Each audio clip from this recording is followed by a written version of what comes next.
Every time you feel like you have your spending under control and you're making headway about paying off some debt, boom, Murphy's Law comes in and knocks down your door. So how do you consistently pay off your debt and become debt-free once and for all? I've got a proven method with 100% success rate that I want to share with you called the Debt Snowball.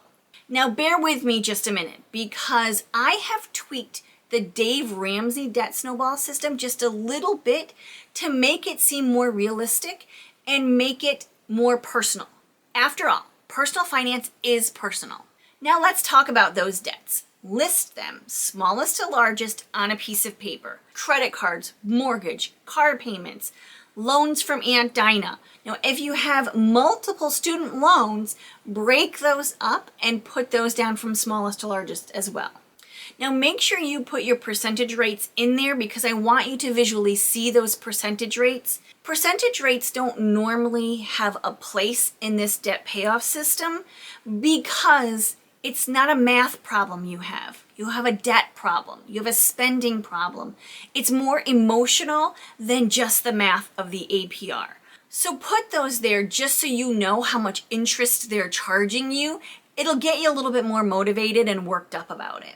Now you're going to take the smallest debt. I don't care if it's $500 or $1,200 or $5,000. That smallest debt is going to be bookmarked. The rest of those debts, just make the basic minimum payment on every single one of them. Just tackle that first debt. You might realize that you have $500 in your savings that you can put toward that because it would just feel so good to have one thing crossed off your list. That's what we're going for here, right? We're going for the emotions. We're going for the realization that you can do this. We're looking for accomplishment here. We're looking to be proud of ourselves for doing as much as we can. So tackle that very first debt.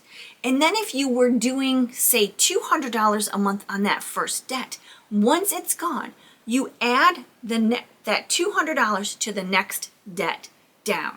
So if you're making a minimum payment on that next debt, you're going to make $50 on that $2,200, but then you're going to add your normal $200 on top of that. So now you're doing $250 a month to that next second debt. You're going to continue finding money. If you can sell stuff, if you can do a side hustle 1 or 2 nights a week, babysit on the weekends, whatever it is that you can do to come up with that extra money to throw on that, you're going to continue doing. Now, this could be a very long process, and I understand it took us 7 years to get out of debt.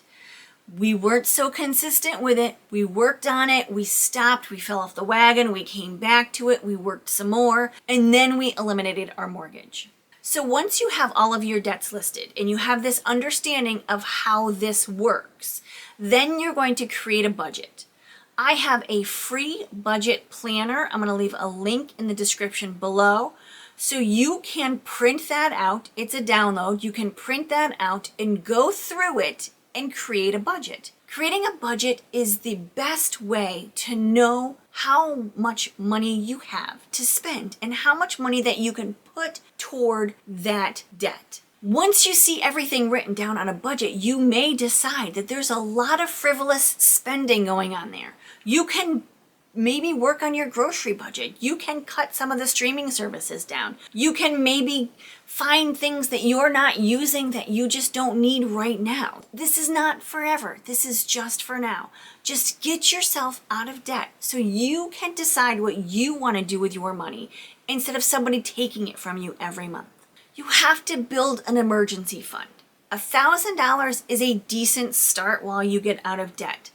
But it really does depend on what your circumstances are. If you rent an apartment, you probably don't need a big emergency fund. Your landlord is going to pay for a busted pipe or a dishwasher that dies or a hot water heater that doesn't work anymore. So those things are not your responsibility. You may not need an emergency fund. You may need an emergency fund in case your car breaks down, if you're worried about that, or a medical bill comes up. An emergency fund for you, because like I said, personal finance is personal, might be $3,000 in emergency fund. You just have to give yourself a little bit of cushion for some security and structure while you work on this debt. And celebrate those small wins. I know it's counterintuitive to spend money when you're trying to get out of debt, but you have to celebrate those small wins to keep yourself motivated. It doesn't necessarily have to be a whole lot of money. It could be a Starbucks coffee that you normally don't have, or it could be a pedicure. So give yourself a little bit of a gift when you accomplish one of these milestones. And don't forget, you're rolling over those payments. So by the time you get to that last biggest payment, you might have $1,000 a month to put on that because you've rolled those over, eliminated those minimum payments, added those minimum payments to the next one, giving yourself a huge chunk to knock out those big debts last. Before you know it, those big student loan debts or maybe that car payment will be gone. Now, one of the things that I wanted to talk about was when you've got these debts listed, this is very important for me. If you owe friends or family any kind of debt, raise that to the top of the list. There's no interest on that debt, and no matter what your mom says, don't worry about it. Pay me back when you can. It makes Thanksgiving dinner feel weird. So this is where emotions play into this debt payoff. If there's an emotional attachment, whether it be to a family member, knock it out as fast as possible. Another thing that I like to do is if you have frustration with debt, say for example, you have a loan for furniture that you got 10 years ago that was in collections and it's bugging the bejeebies out of you because you know it's there and you don't even have that couch anymore. Okay, you need to move that up because there's an emotional attachment to that. There's a frustration to that. You need to move that up. Maybe not the top spot, but in there somewhere to the top of the line to get that out. Imagine the relief and the stress relief off of your shoulders that you would feel when you get that old couch paid for. If you have anything in collections, those also need to be moved to the top of the list. Those collections are hurting you. Next, repeat and persist. This is something that I really struggled with when we did this. I mean, it took us 7 years to get out of debt. We had a low income. I was a stay-at-home mom. My husband was working his tail off. We were doing the best that we can most of the time. If you continue at it, I know it's a long process. I know sometimes it feels like it's going to take forever to get out of debt, but if you continually take a step forward in the right direction, you'll have these ebbs and flows, these ups and downs, where you get super excited about paying off debt. And the next thing you know, you're like, this is never going to happen. I'm not even going to try. And then something will happen and you'll get super excited again. The momentum will build, and the more you get paid off, the faster it will go because you'll be able to build your snowball bigger and bigger for those payments on those bigger bills. Consider setting a big reward for the end. Maybe it's a vacation. Once you get done, once you've paid off all of this debt, before you get to the house, but everything else, all consumer debt has been paid off. Those student loans are gone. Car payments are gone. Loans to Aunt Dinah are gone. Everything is done. Reward yourself here. Maybe go on a vacation. Maybe have a really nice dinner out with the family. These goals that you have for this nice vacation should be pinned to the refrigerator.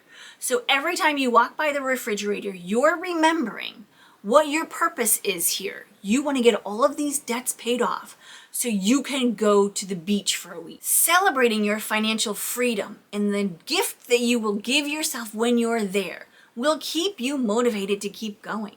Then also consider the goals that you are going to have after you get all of this debt paid off. Are you going to tackle the house next? Are you going to save more money for retirement? Are you going to buckle down and double your investment into your children's college education?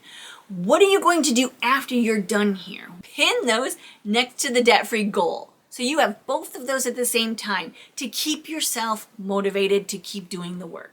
Remember that the Debt Snowball Method is all about psychology.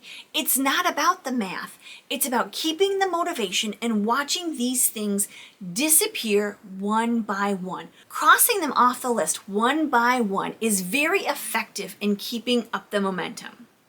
Thank you so much for joining me today. If you have any questions about how to get out of debt, please leave them in the comments below and have a wonderful day. Bye-bye.